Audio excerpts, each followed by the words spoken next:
Everyone, welcome to the stage, Robert McGuinness!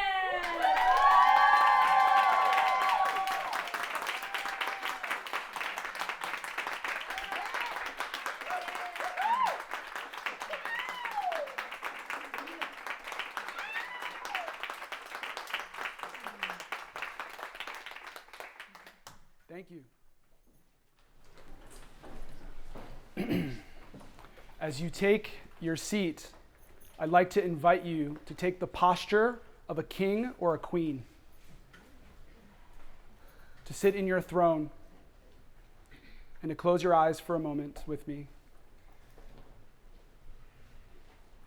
Just take a deep breath in.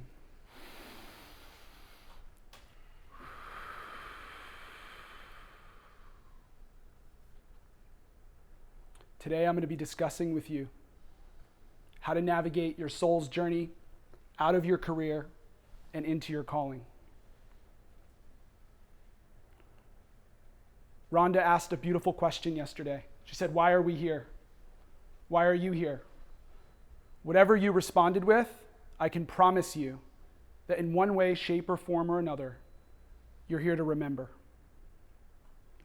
You're here to remember the bigness of who you are, who you've always been, and who you always will be. What does it mean to remember? What does it mean to experience a true remembering? My mentor, Dr. Donnie Epstein, says that when we truly remember, we come to one of two options: soul or pain. In this lifetime, what I believe to be true is that we're either going to live from our soul or we're going to experience pain by not doing so. Because on the journey of you venturing from your soul in this lifetime, it requires you to give up who you think you are for who you've always remembered yourself to be. And it is in this remembrance do you have clarity. Do you have crystal clear clarity on who you are and where you're going and who you belong with? The opposite of fitting in is belonging. The difference is how you choose yourself.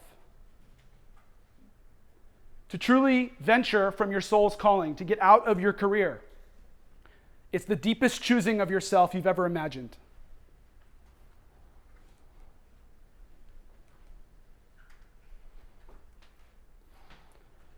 In my life, currently, I've had 3 transmissions from God, where God spoke to me, not in a synchronistic way, not in a right person, right time, right place, but words came through me.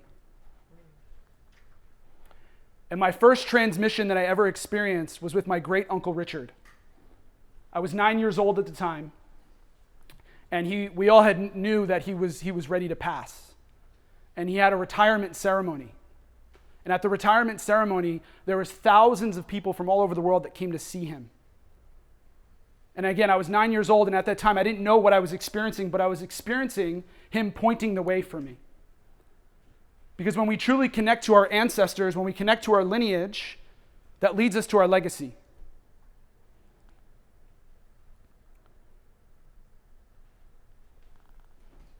Only from remembering does your prophetic journey emerge.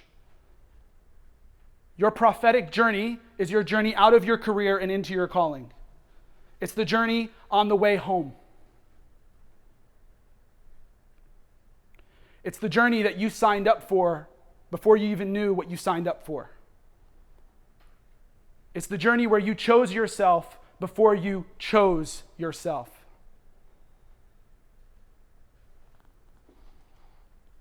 When we look back in history, we have some amazing prophets as teachers. Jesus, Buddha, Muhammad, Moses, Abraham. What did they all have in common? They were all human beings delivering a divine transmission. And what I believe to be true is that they were here to show us how to live.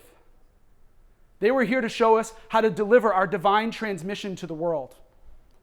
And when you truly give up what you think you are, who you think you are, for who you are really here to become, what you receive and uncover is a divine transmission from your higher power. Whether you call it universe, God, Allah, Holy Spirit, divine. And they also had a couple other things in common. What they also had in common was that none of them ever fit in. What they also had in common was that they had a sword of truth to slay through the bullshit. What they also had in common was that most people didn't understand them and they were ahead of their time. So I have some news for you today. And the news that I have for you today is that you too are a prophet. Each inside every one of us, my mentor Matthew Fox, who's a great theologian, says that each and every one of us has a mystic, which is the lover, and the prophet, which is the warrior. The mystic is in awe of all of the divine creation, and the warrior and the prophet is here to deliver that awe into reality. Because what I believe to be true is that we're not just spiritual, we're human and we're divine. We're both. And we came into this world with them separated, and we're here to integrate them together into what we call our soul venturer identity. And from this soul venture identity, what you become is you become the walking, talking, living, breathing billboard of your message, of your truth that you have, and the sword that you carry to slay the bullshit. Now you're probably asking me, how do I know this? I know this because for the longest time I forgot. For the longest time I went through a period of my life where I tried to fit in. I went through a period of my life where I thought I knew who I was. So this is a picture of my family. Mom, dad, brother, sister. And I had a really beautiful upbringing. My father's side of the family was super religious and spiritual. My great uncle was a nun. My great uncle is a priest. My great aunt is a nun. I come from a lineage of like priests and priestess. And my mom's side of the family was first generation entrepreneurs from the Middle East. And so growing up, I had these two polar opposite ends of my life. I had this like super conservative and then like a bunch of party animals. And I got a chance to see all the different ends and spectrums of different aspects of the world. And for the longest time growing up, I wanted to be an entrepreneur. That's who I thought I was. But at that time, I got into it for the wrong reasons. I got into it for things like image and money and how I looked. And I really thought I was going to be this badass hotshot entrepreneur who was just going to make a lot of money. And what happened was that I got my teeth kicked in. I got my teeth kicked in, and I had two experiences in business that failed really miserably. And it was the best thing that ever happened to me. Because in this photo, I was experiencing a dark night of the soul. I was experiencing my darkness. And what I uncovered that the darkness and the light are all God. Meister Eckhart, who was a 12th century theologian and priest, says that the ground floor of your soul is darkness. I was burnt out. I was losing money. I was deeply frustrated. I thought I had it figured out. I tried to work hard. It didn't work. So I had to regroup, and I had to take a career in New York City selling technology for a company called Trustpilot. This was me, sales floor. I was the number one rookie rep, won their president's banquet, did really well. And then that new job feel wore off really quickly. The phone got heavy. And that's when I realized I again had chosen against myself. I thought I knew who I was, but I was still making decisions from a place of image, money, and who I thought I was. And then I had my second divine transmission. I was in a hot tub in Aruba. I probably had my hair that looked like that then. I probably had a couple beers next to me. And I'm just there by myself, looking up at the stars. And this voice just came on in, and it said, "You need to start coaching." And that's when I decided that I knew I had to make steps moving forward. I had to do everything I could to keep moving forward. And that's when I decided that I was going to invest everything that I knew and had into becoming a really powerful coach. So one of my buddies, Ben, who had spent the entire year in Tony Robbins' Platinum Partnership Program, had decided to train and mentor me. And then he introduced me to one of my other mentors, who's Dr. Donnie Epstein. And he's got a phenomenal, life-changing modality called network care and network spinal analysis. And if you've ever been to a Tony event, there's all these people in the back getting worked on a table, and his work is unbelievable and has drastically transformed and changed my life. And through this, I uncovered something really unique. I had a soulful transmission which came through, which said that there are so many other people that feel trapped and stuck in a career. Like I would show up to work, my body would tighten, I would feel so much anxiety, my throat would close up, and I just knew I didn't belong. I just knew I didn't belong. And that's when I decided that I was on a mission. And the mission that I was on was to uncover how could this be possible? What could it really take for someone to get out of their career and into their calling? I knew there was a way to do it. There was a deep part of my knowingness that I really trusted and said, there's a way to do this. And that's when I started and uncovered my truth.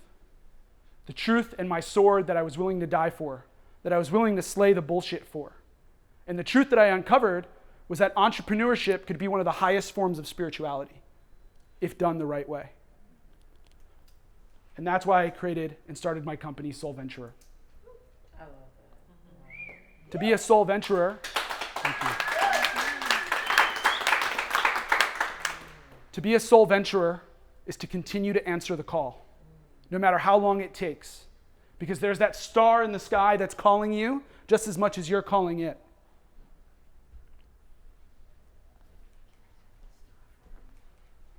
And so what I've uncovered is that there's a map. There's an entire mapping system inside of you that knows the way home. And there's really 3 stages to the map. How many stages? 3. Beautiful. And the first stage is finding your path. And what this is all about listening to your soul's GPS. Just like when you buy your phone and your cell phone and your computer, it comes pre-programmed with games and apps on it. I believe you came into this world pre-programmed with a bigness, a knowingness, and gifts, and an entire mapping system that knows the way home. And in this segment, what we do is we help you uncover where does your soul say yes to you through your body, and where does your soul say no to you through your body. And it is your entire GPS system, and it has the address home. And just like any GPS, there's a satellite in the sky, and there's a GPS device on the ground. And they're constantly micro-calibrating each other. And your journey is a continual path of you further micro-calibrating your GPS on the ground and the satellite in the sky. The second phase is all about clearing and clarifying your path. So you find your path, but then you get to your path and you realize there's all this stuff in the way. There's these trees, there's these boulders, there's all these things obstructing your view of having clarity. And what this is all about is about learning to heal the parts of ourselves that forgot. And from healing the parts of ourselves that forgot, we further remember who we are. And from this remembrance, we don't need to fit in. We don't need to think who we are. We already belong, and we know who we are, who our environment is, where we're going, and what it looks like, with crystal clear clarity. And the last path is walking your path to go build your kingdom or queendom in this lifetime. But here's the deal. Soul doesn't negotiate. And soul is here to crash your mind.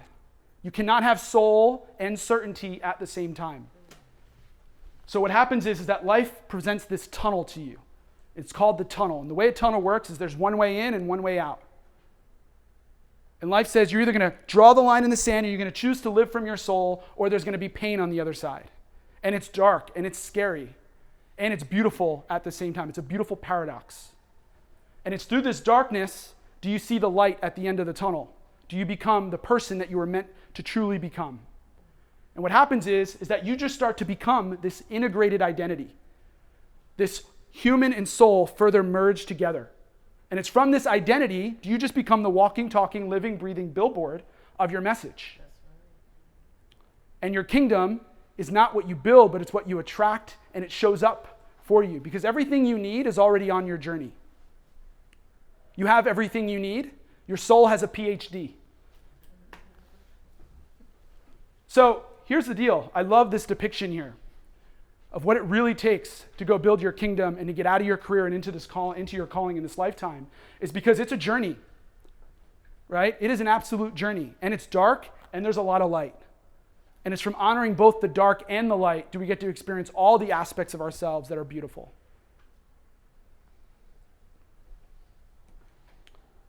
This didn't format great, but it's totally okay.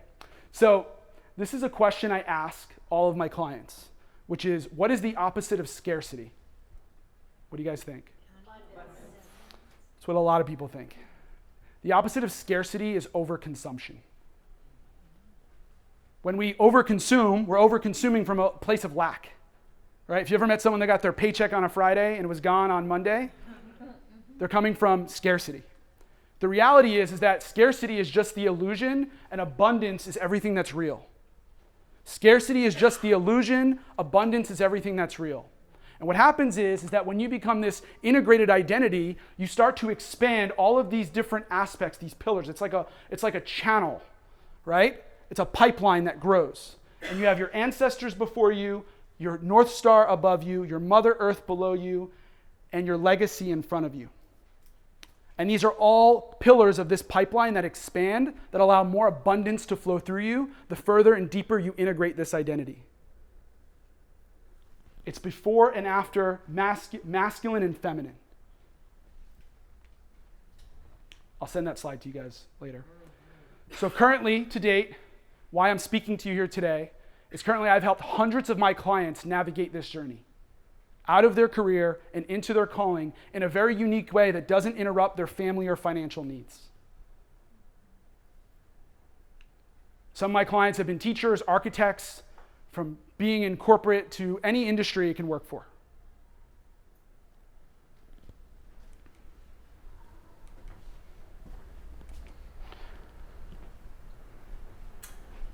My name is Robert B. McGuinness, and I'm an old soul who's here to bring ancient wisdom into our new economy and society to help us further remember who we are, who we've always have been, and who we always will be.